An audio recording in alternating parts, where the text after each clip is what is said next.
नमस्ते दोस्तों, simplifying GST has been the mantra over my YouTube channel. दोस्तों, आज जिस केस लॉ को मैं आपके साथ डिस्कस करने जा रहा हूं, इस केस लॉ का नाम है Baghel trading company versus state of Uttar प्रदेश।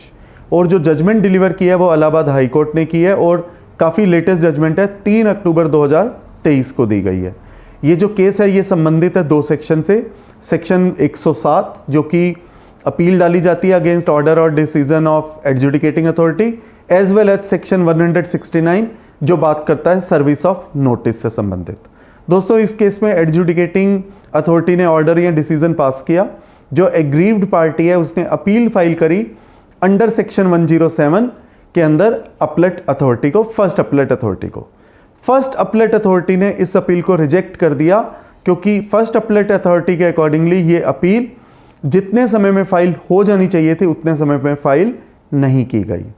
तो जो फाइल करने का समय है वो भी सेक्शन 107 में बताया गया है। अगर वो एग्रीव्ड कोई भी पर्सन है तो उसको अपील फाइल करनी है within 3 months from the date of communication to that aggrieved person. और एक्सटेंडेड भी है, इसको कंडोनेशन पीरियड भी मिलता है, वो 1 month का है। तो मैक्सिमम जो अपील फाइल हो जानी चाहिए वो 3 + 1 = 4 months है जिसमें अपील फाइल हो जानी चाहिए। और ये जो पीरियड काउंट करना है वो काउंट करना है from the date of communication of that order और decision. Very important word is communication. और पिटिशनर का ये कहना है कि जो उसने अपील फाइल करी है वो विद इन टाइम करी थी। जिस दिन उसको ये ऑर्डर या डिसीजन कम्युनिकेट हुआ था उसके 3 महीने या 3 महीने + 1 महीने के अंदर उसने अपील फाइल कर दी थी।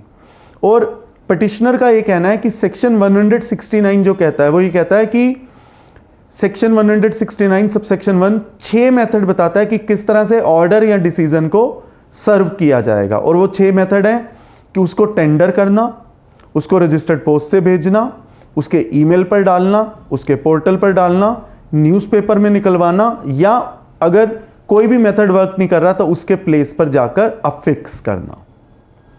और सेक्शन 169 सबसेक्शन 2 ये कहता है कि सिर्फ 3 मेथड ऐसे हैं जिसमें इसको डीम्ड टू बी सर्व्ड माना जाएगा। और वो 3 मेथड है टेंडर करना, न्यूज़पेपर में निकालना, या अगर इन दोनों में से कोई भी बात सेटिस्फाई नहीं होती तो उसके प्लेस पर जाकर अफिक्स करना।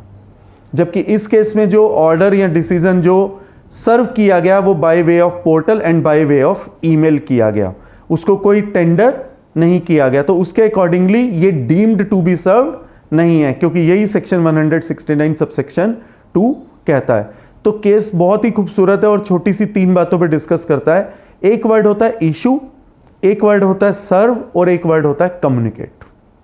मान लीजिए मैंने अपने मोबाइल में किसी के लिए मैसेज लिखा तो मैसेज इशू हो चुका है, मेरे प्रेस करते ही वो दूसरे के व्हाट्सएप पर सर्व हो जाता है। बट कम्युनिकेट तब होता है जब किसी ने उसको पढ़ लिया। तो एक डिफरेंस है इशू करने में, लिखने में, उसको प्रेस करने में which is equal to serve, और उसके रीड करने में कम्युनिकेट।